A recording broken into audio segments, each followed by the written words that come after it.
Nvidia third quarter earnings, they are just now crossing the wire. Let's get you those numbers. Start with Q3. EPS of 130. I don't see a compare there yet, but Q3 revenue, $57.01 billion. The street was at $55.19 billion. Q3 data center revenue, $51.2 billion. That's a beat. The street was at $49.34 billion. Turning ahead, I'm looking for the guidance. Q4 revenue, they're calling for $65 billion plus or minus 2%. The estimate was at $62 billion there. And Q4 gross margins, they're calling for 75%. The estimate was at 74.6%. Jensen Huang, some commentary coming out there saying cloud GPUs are sold out, just highlighting the demand he's seeing there. Remember, interestingly, this stock heading into this print, it was up about 40% year to date, but it had been roughly flat since they last reported. And we know investors had these increasing concerns about AI trade, AI valuations, but at least initially here, this stock is popping almost 5%. Investors, of course, not just focused on this print, but they look to Nvidia for lines of sight into how sustainable they think this great AI trade and theme could really be. And at least initially here, they are bidding up Nvidia. We're up about 4.5% here in the after hours off this print. Well, for more on Nvidia's latest quarter, let's get directly here to CFRA Research Senior VP and Equity Analyst Angelo Zino. At least initially here, investors like what they see. The stock is popping, but what do you see, Angelo? Yeah, so Josh, just based on the numbers that you just threw out there, I think the numbers were great. You're looking at the numbers as far as revenue, about 57 billion or so. I think we're looking at about 56 billion on earnings, about $1.29. So I think Street was $1.25. So they did beat the Street. As far as the guide, we were looking closer to 61, 62 billion, and they definitely came well ahead of that. And then I'd say as far as the data center numbers you provided. Also kind of beat both for the October quarter as well as the I guess expected January quarter guide. And I'd also say as far as gross margins are concerned, kind of going closer towards 75 there. Our expectation was 73.5 this quarter, 74.5 for the January quarter. So I think the fact that you're getting the upside to the revenue, but also kind of the nice kind of uplift with margins is something that I think is gravitating well with investors right here after hours. Yeah, Angelo, we as investors who make a beeline, as you said, for that data center segment, that Q3 data center revenue, again, just to emphasize, 51.2, Street was at 49.34. As you look ahead, Angelo, how do you try and forecast what growth and margins could look like for that segment ahead?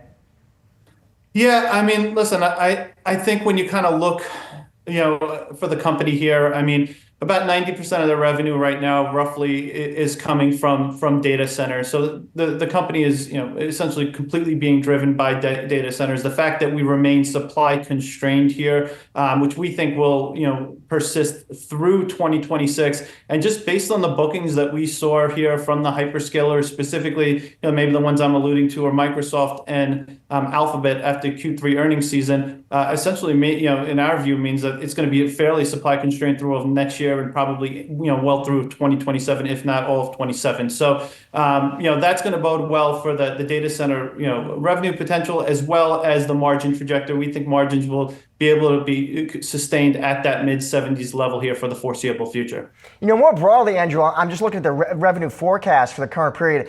That's a strong forecast relative to expectations. I'm wondering how much you think that addresses some of these concerns, Angelo, broader concerns that had been bubbling up about the AI trade? So it probably doesn't address the concerns as much as we'd like it to address the concerns. I think the concerns are more laid out into 2027 and beyond, right? So, as far as this quarter is concerned, I think most out there anticipated a beat for the quarter as well as a strong guide. I think the whisper numbers were closer to 64 billion. So even about, a billion above the whisper numbers. So, but that being said, you kind of, you look at the trajectory here over the next couple of quarters, you're going to get a deceleration in terms of the revenue levels. But when you kind of look at what Jensen alluded to back at GTC DC about 3-4 weeks ago, and the fact that you were talking about $500 billion backlog or so, I mean, these type of numbers are consistent with that. So I think the numbers go up across the street here over the next 12 months. But again, expect some deceleration just because the law numbers are getting a little bit crazy here. Angelo, as a bull on the name, as I said, since they last reported, we were roughly flat, but it was up about 40% year to date heading into this print. I know you got a buy on the name. How do you think about valuation for Nvidia? So valuation actually, is pretty it's pretty attractive here relative to historical levels. I mean, you're looking at about 21 times, before the print here, 21, 22 times on a calendar 27 basis. So actually one of the cheaper names across, the larger cap stocks, tech stocks here. But our view is, again, this is going to be more dictated on the free cash flow potential of this company long term, and we think the upside in terms of the free cash flow potential is significant here over the next 8 to 12 quarters. So our view is there's a lot of noise right now. The narrative has definitely changed a bit for AI as they kind of start focusing on the actual execution and not necessarily the bookings growth that we've seen here over the last couple of years. And we think there's going to be more issues as far as the execution is concerned, as far as these AI infrastructure builds going into 2026. But nonetheless, the earnings power supports the fact that multiples should go higher here over the next year, as well as the fact that free cash flow we think is going to go significantly higher. Angelo, we always appreciate your time, that instant analysis, my friend. Thank you. All right, thanks for having me, Josh. And today, it's all about Nvidia, the tech giant, just releasing its third quarter results. For more analyst reaction, let's get right to Stacy Rasgon, Managing Director and Senior Analyst at Bernstein. Stacy, always great to see you. So Nvidia just reporting, at least initially here, investors like what they're hearing, Stacy. We're popping about 3% in the after hours. But what do you make of the report, Stacy? Look, we'll see what they say, but I'm not sure what else you could ask for, at least on the print. It was a nice solid beat and raise. I mean, the guidance, the buy side's always above the sell side in terms of the whisper numbers. I think the guidance at 65 was probably in the bullish zone on the buy side whispers. So that's great.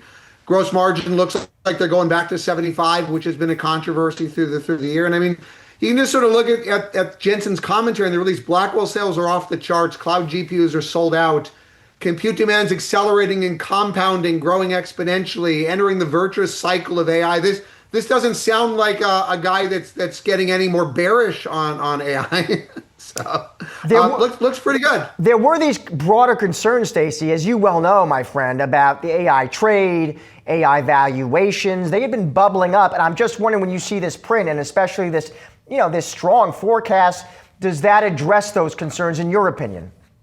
Yeah, I hope so, right? I mean, Nvidia actually, they had an event a few weeks ago in Washington, D.C. where, I mean, even at that event, Jensen effectively said numbers are way too low. He put up a chart behind him that said something like, we have $500 billion of cumulative orders across 25 and 26, and they kind of said how much they'd shipped so far, which was a relatively small portion of that, and just parsing out what that implied for next year, it implied pretty strong outlook. And I mean, this is very consistent, I think, with that kind of trajectory. And so it seems like their visibility, and we'll hear what they say, but it seems like, at least from that, their visibility is extending out. And hopefully, if he can give investors some comfort that actually is the case, maybe it can put some of these other things to rest, at least for now. What about, Stacey, the depreciation question? My buddy Josh Brown on his podcast, Josh, he's a very smart guy, very smart investor. He brought this up.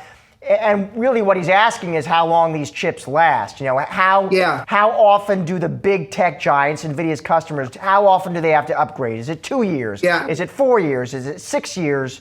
Have you done the work on that, Stacy? Do you have line of sight there?